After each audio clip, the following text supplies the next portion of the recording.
Hi, welcome to the Early Field Experience Log.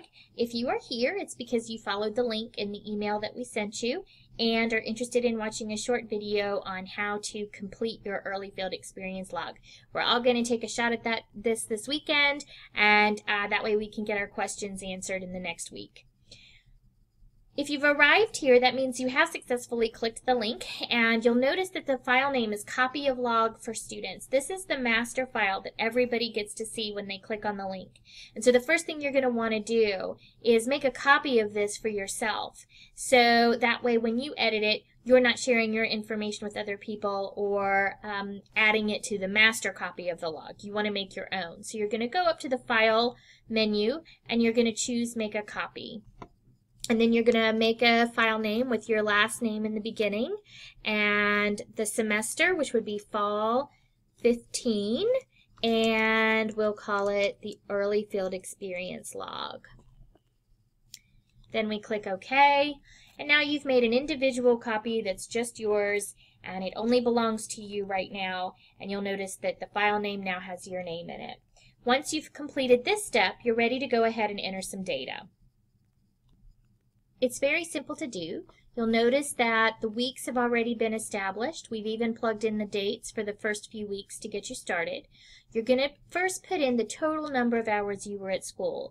For most of us during full-time service, that is 8 hours because our day runs from 8 to 4. You might have 7.5 if for some reason you had a completely unencumbered lunch and were completely at your own leisure. But typically this is 8 on a full day, and then it's 3.5 or 4 on a half day. Just depends. Then you're going to enter in your activities. Phrases are fine. We suggest beginning them with a verb so that you know exactly what you did. Be as specific as possible. Consider listing book titles if you do read alouds, or what the topic was of the math group. Was it fractions or rounding or adding or two-digit numbers or place value? And go ahead and separate those with periods, but just keep them all in this box. And then what you're going to do is you're going to take those activities and classify them into the time you spent in one of 4 categories: observation, teaching, conferencing, and other. And we actually created a little list of categories, typical activities, and where they would fall, and we shared that with you in the email as well. That's a Google Doc, and that'll give you a sense of some of the common activities. If you're ever not sure, feel free to send an email or ask the question of where you think something should belong. But chances are, if it's not there, something similar to it is on the list to give you a guideline. So let's take a look at what one of these looks like when we've actually started to put some data on it. And here's one that I just did to provide you with an example. And so here was that first work day. And so I said you might have supported preparation for open house by making copies, doing bulletin boards, gathering and preparing materials. You may have attended a faculty meeting for the opening of the year. You may have conferenced with your CT about the upcoming year. And in those activities, most of those fall in the other category, with that conferencing with the CT about an hour. And that could have happened in 2 half-hour conversations. Maybe it was 4 15-minute conversations. But when you added it up together, you thought it was probably an hour that you spent talking with your CT about what the year would look like for you. You'll notice here on the 11th, this is the first official day of school, so that might look like shadowing a CT for bus duty, supporting students with notebooks set up and getting those materials organized, and some community building. You might have observed morning meeting and language arts instruction and took notes, so that's a very purposeful observation there to make sure you know how those morning meetings are supposed to work. You may have observed math and helped students who needed support. Co-planned a read aloud for Friday and met with your CT to get feedback on interactions with students, and monitored lunch. So how does that shake out in your categories? Well, we're going to get credit for 2 hours of observation, and that's from observing that math lesson and from observing morning meeting and language arts total. We didn't count the whole block for language arts because some of it we spent circulating and just providing that attention and management support that would fall into the other category. The other category is also for that shadowing and for supporting students with notebook setup and organizing materials. Those aren't necessarily instructional outcomes. That's why we put those in the other category. We did put down half an hour of conferencing to capture that, meeting with the CT to get more feedback on your interactions with students. Now let's suppose that in this column you had gone ahead and recorded 6 hours for that. Notice what happens in the total column. It turns red, and that's because when you look at your hours and add them up across the categories, you end up with 8.5 hours, but you were only at school for 8. So if this column exceeds this column, you're going to get a red flag and you need to recalibrate. An activity shouldn't fall into more than one category, so this total should never exceed this total. That's just a little self-check for you. Here's where we first start to see credit for some teaching hours because we have this conducting a read aloud.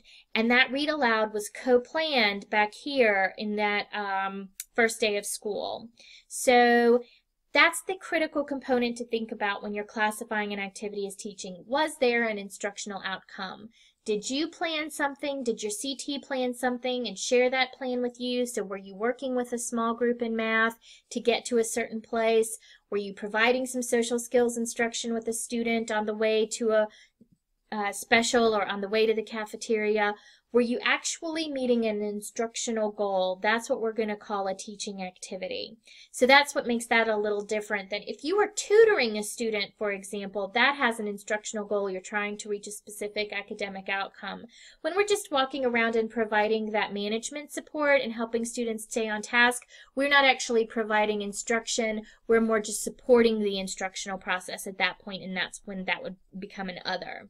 So we are going to put in an hour of teaching because the read aloud was actually accompanied by a little activity that came after it and got the students to process from a comprehension perspective.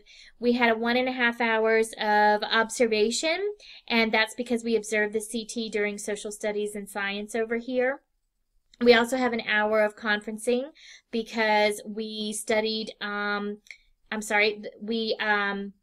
co-planned with our partner for a morning meeting next week, and we co-planned with our teacher to learn the topics for next week. So that's where that hour of conferencing came. And then our other category captured that studying of SOLs, searching for resources, and providing support during math. And that gives us the 8 hours for that.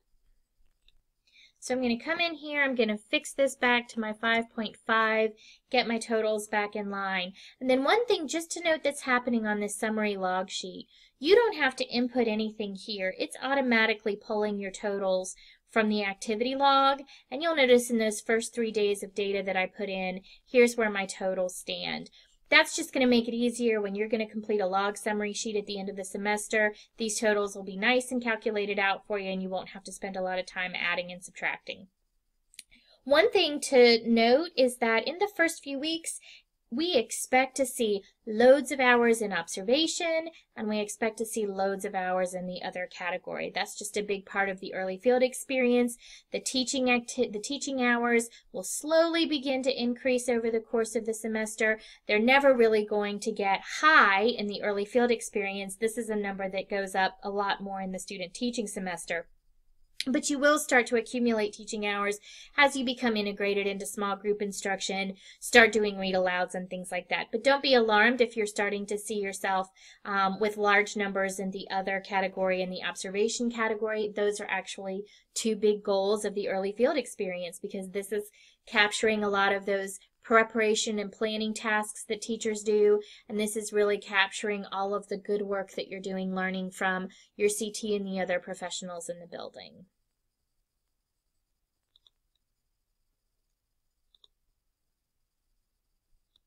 As I said, we shared with you a categorizing guidelines document, and that is here as well, just giving you a sneak peek at it. You'll see where different things are falling into the different categories. So when you're completing your log, when you're trying to figure out where something goes, find it on this list or find something similar to it. If you have a question, just let us know. So Google saves things pretty automatically. Just make sure up here it says all changes saved in Drive before you get ready to exit. You have one more step to do, and that is to share your log. And so you're going to enter in Dr. Altieri's Google sharing address. You're going to enter in my Google sharing address that we provided back in the beginning of the semester. You're also going to ask your CT what email he or she would like for you to share your field experience log with. Many of the teachers in Montgomery County have Google accounts that they're using, and so they may give you that one, or they may give you their MCPS address.